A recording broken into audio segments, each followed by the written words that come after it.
यह कहानी है 1947 के विभाजन में बिछड़े दो भाइयों की। जी हाँ, जो 1947 में बिछड़ गए थे। एक भाई पाकिस्तान में रह गए तो दूसरे भाई दिल्ली आकर बस गए। लेकिन तब से लेकर अब तक दोनों भाइयों का यह नहीं पता था कि कौन जिंदा है कौन मर गया।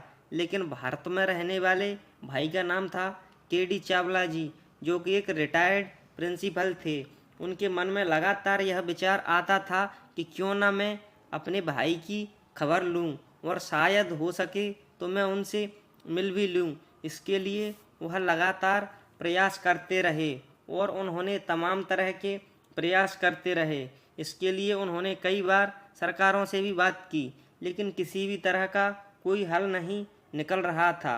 एक दिन उनके दिमाग में एक उपाय सूझा और उन्होंने 2 पोस्ट कार्ड पाकिस्तान के लिए भेज दिए, जिनका कि एड्रेस पता उन्हें बाकायदा मालूम था। एक उस गांव के स्कूल का जो हेडमास्टर था उसके नाम, और दूसरा पोस्ट ऑफिसर था उसके नाम।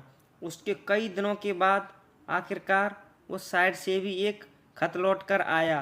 के.डी. चावला साहब ने उसमें लिखा था कि मेरे परिवार के कुछ सदस्य पार्टीशन के वक्त पाकिस्तान में रह गए थे और हम लोग दिल्ली आ गए हैं। क्या आपको इन परिवारों के सदस्यों के बारे में जानकारी है? अगर जानकारी है तो आप मुझे वापस एक खत लिखें, मैं उनसे मिलने का प्रयास करूंगा। जैसे ही उस साइड से खत आया, के.डी. चावला साहब की खुशी का कोई ठिकाना नहीं रहा। उन्होंने उस खत को पढ़ा और उस खत में लिखा था कि जी हाँ, 1947 में विभाजन के वक्त आपके भाई यहाँ रह गए थे। वो आज भी यहाँ रहते हैं, लेकिन उन्होंने मुस्लिम धर्म अपना लिया है।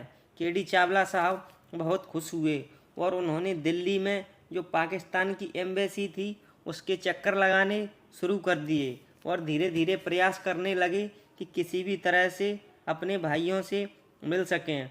और पाकिस्तान की एम्बेसी के चक्कर लगाते लगाते आखिरकार उन्हें परमिशन मिल ही गई और पाकिस्तान गवर्नमेंट ने उन्हें इजाज़त दे दी कि आप अपने भाई से मिल सकते हैं। फिर क्या था, के.डी. चावला साहब बहुत खुश हुए और उन्होंने जाने का फैसला किया। लेकिन उनके साथ भारतीय सरकार ने कुछ मीडिया मैन भी पहुंचा दिए, जिससे कि वो उनकी लाइव कवरेज कर सकें।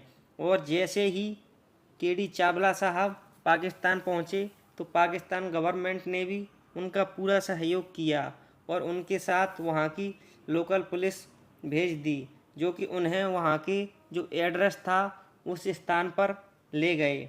और के.डी. चावला साहब जैसे ही अपने घर पहुंचे तो पूरा गांव के साथ साथ उनके भाई, उनके रिश्तेदार, पूरा गांव, पुलिस सभी उनके स्वागत के लिए तैयार खड़े थे। जैसे ही के.डी. चावला साहब अपनी गाड़ी से उतरे, दोनों भाई आए, मिले और एक दूसरे को गले लगा लिया और दोनों रोने लगे। आखिरकार रोए भी न क्यों, क्योंकि दोनों भाई पूरे 75 साल के बाद मिल रहे थे। फिर क्या था, के.डी. चावला साहब ने अपने घर में घूमना शुरू किया।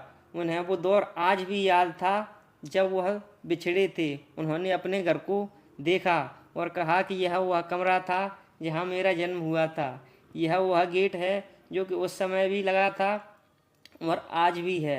उनके साथ साथ पूरा गांव भी बहुत खुश था। पूरा गांव उनके पीछे पीछे चल रहा था। आखिरकार दोनों मिले, खूब बातचीतें हुई, लेकिन उसके बाद घड़ी ने इशारा कर दिया कि अब आपको वापस जाना होगा और के.डी. चावला साहब वापस जाने से लगे तो दोनों भाई बहुत रोने लगे।